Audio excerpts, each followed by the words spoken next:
माँ का कर्ज। एक बेटा पढ़ लिख कर बहुत बड़ा आदमी बन गया। पिता के स्वर्गवास के बाद माँ ने हर तरह का काम करके उसे इस काबिल बना दिया था। शादी के बाद पत्नी को माँ से शिकायत रहने लगी कि वो उनके स्टेटस में फिट नहीं है। लोगों को बताने में उन्हें संकोच होता है कि ये अनपढ़ उनकी सास माँ हैं। बात बढ़ने पर बेटे ने एक दिन माँ से कहा, माँ, मैं चाहता हूं कि अब इस काबिल हो गया हूं कि कोई भी कर्ज अदा कर सकता हूं।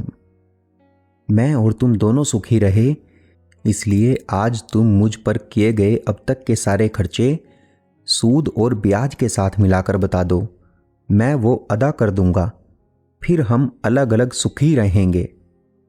माँ ने सोच कर उत्तर दिया, बेटा, हिसाब जरा लंबा है, सोच कर बताना पड़ेगा मुझे, थोड़ा वक्त चाहिए। बेटे ने कहा, माँ, कोई जल्दी नहीं है, 2-4 दिनों में बता देना। रात हुई, सब सो गए। माँ ने एक लोटे में पानी लिया और बेटे के कमरे में आई। बेटा जहाँ सो रहा था उसके एक और पानी डाल दिया। बेटे ने करवट ले ली। माँ ने दूसरी ओर भी पानी डाल दिया। बेटे ने जिस ओर भी करवट ली, माँ उसी ओर पानी डालती रही। तब परेशान होकर बेटा उठकर खींच कर बोला कि माँ, ये क्या है? मेरे पूरे बिस्तर को पानी पानी क्यों कर डाला? माँ बोली, बेटा, तूने मुझसे पूरी जिंदगी का हिसाब बनाने को कहा था। मैं अभी ये हिसाब लगा रही थी कि मैंने कितनी रातें तेरे बचपन में तेरे बिस्तर गीला कर देने से जागते हुए काटी है। ये तो पहली रात है और तू अभी से घबरा गया।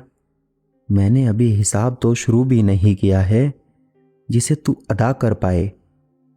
माँ की इस बात ने बेटे के हृदय को झकझोर के रख दिया। फिर वो रात उसने सोचने में ही गुजार दी। उसे ये एहसास हो गया था कि माँ का कर्ज आजीवन नहीं उतारा जा सकता। माँ अगर शीतल छाया है, पिता बरगद है जिसके नीचे बेटा उन्मुक्त भाव से जीवन बिताता है। माता अगर अपनी संतान के लिए हर दुख उठाने को तैयार रहती है तो पिता सारे जीवन उन्हें पीता ही रहता है। हम तो बस उनके किए गए कार्यों को आगे बढ़ाकर अपने हित में काम कर रहे हैं। आखिर हमें भी तो अपने बच्चों से वही चाहिए ना। इसलिए अपने माता पिता की सेवा करना ही सबसे बड़ी पूजा है और यही धर्म भी है। वही हमारे साक्षात भगवान हैं।